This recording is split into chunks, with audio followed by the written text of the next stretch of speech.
전세 사기가 많아지면서 집을 계약하기 전 등기부 등본 확인은 이제 필수가 됐습니다.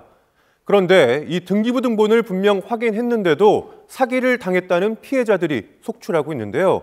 이게 어떻게 된 일인지 날에서 취재했습니다. 지난 2016년 충청북도 보은군에 뛰어난 인프라를 갖춘 아파트가 지어졌다며 홍보가 이어졌습니다. 조만한 동네예요. 그래서 사실 한 다리 건너면 다 아는 분들이고 제 친구 엄마도 있고 뭐 어떤 분은 진짜 암투병 중에 들어오신 분도 있고 지금 세대수로만 200세대가 넘어요. 제가 조사한 것만으로는 대략 한 100억 가까이 되는 것 같은데 안 좋은 선택하신 분들도 너무 많았었고 500세대가 넘는 이 대단지 아파트라 많은 이들의 이목을 끌었었는데요. 그런데 200세대 넘게 사기를 당했다고 합니다. 그렇게나 많이요? 나가려고 하는데 계약 연장을 해달라고 이제 처음에는 그렇게 얘기를 했었어요. 근데 그러고 있다가 이거 사기라더라 이러고 이제 소문이 난 거예요. 이 아파트 거래가 사기였다라는. 뉴스에서만 보던 사기 관련 소문이 아파트 단지 내에 퍼지기 시작했습니다. 이 신탁 물건이었고 신탁사에 허가를 받은 내용이 없다더라 라는 내용을 얘기를 해주시더라고요. 그래서 그제서야 신탁이 뭐지? 신탁을 이용한 사기였다는데요. 피해자는 그제야 계약돼 보았던 등기부 등본 속 신탁이라는 단어가 떠올랐습니다. 저 같은 경우는 등기부 등본을 보여달라고 했어요. 이제 신탁이라는 곳이 뭐예요? 라고 물어보니까 얘네가 이제 우리를 보증을 해주는 거다. 안전하다고 했어요. 신탁이니까. 사건이 터지고 나서 이제 신탁 원부라는 걸 떼봤더니 동의를 받아야 된다. 뒤늦게 신탁 원부를 확인했더니 신탁사의 동의 없인 계약을 체결할 수 없다는 내용이 적혀 있었다고 합니다. 신탁을 한다는 것은 자기가 갖고 있는 부동산의 소유권을 신탁회사, 수탁자인 신탁회사에게 넘기는 겁니다. 완전히. 신탁이란 임대인이 부동산 소유권을 신탁사에 넘기고 관리를 맡기는 제도인데요. 신탁이 이루어지면 부동산 소유주는 신탁사로 바뀌게 되는 겁니다. 기본적으로 수탁자 동의를 받지 않으면 소유자 동의를 안 받았기 때문에 그냥 무단전이 불법 임대차예요. 형사적으로 건조물 침입죄 또는 주거 침입죄로 고소를 하고 민사적으로 건물 명도 소송을 하거든요. 그러면 이게 100% 임차인들이 패소하게 돼 있어요. 그렇겠네요. 네, 소유주와 직접 한 계약이 아니기 때문에 법적인 보호를 받지 못한다는데요. 심지어 피해 보상까지 요구받을 수도 있다고 합니다. 확정일자도 다 받았는데도 아무런 그런 조치가 안 돼서. 전입신고에 확정일자 다 받았는데 네. 그게 다 무효다? 네. 다 아무 의미가 없는 거래. 자, 입지 이후 주민센터에서 확정일자까지 받아왔지만 아무런 도움이 되지 않았다고 하는데요. 그 날짜하고 서명이나 이런 그 형식적인 요건을 잘 갖추고 있으면 찍어주는 걸로 알고 있거든요. 그 내용 검토는 4인 간 계약이잖아요. 그것도 어쨌든.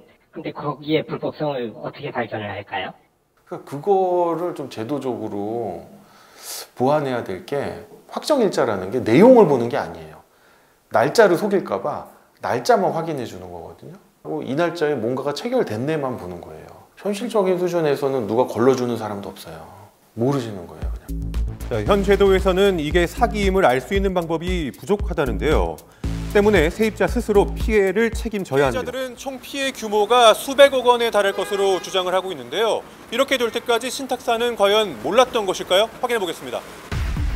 신탁사는 계약이 이루어진 사실을 사전에 알지 못했으며 해당 사실을 안 이후론 재발 방지 조치를 취했다는 입장입니다.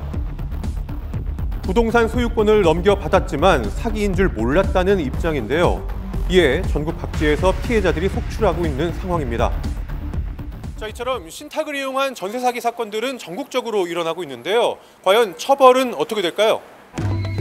지난해 대구에선 임대업자가 신탁사의 동의 없이 자신이 임대 권한이 있는 것처럼 속여 세입자의 보증금 1억 원을 가로챈 일이 있었습니다. 17세대가 피해를 받았고요. 총 금액은 15억 5천만 원. 1심 때도 전혀 반성하지 않았고 무죄를 계속 주장하고 있었어요. 1심에서는 이제 징역 5년이라는 형이 떨어졌었고요. 항소심에서는 이제 상당히 감형이 되어가지고 징역 5년에서 징역 2년 6개월로. 피해자는 소송을 준비하기 위해 직장까지 그만둬야 했는데요. 15억 원이라는 피해 규모에도 형량은 징역 2년 6개월밖에 선고되지 않았습니다. 공매 금액이 확정되어 있고 남은 금액으로 피해자들에게 돌아갈 수 있는 것으로 자기네들이 판단할 수 있다. 피해 회복이 가능성이 있다 라는 것으로 또 감행이 되었던 거죠.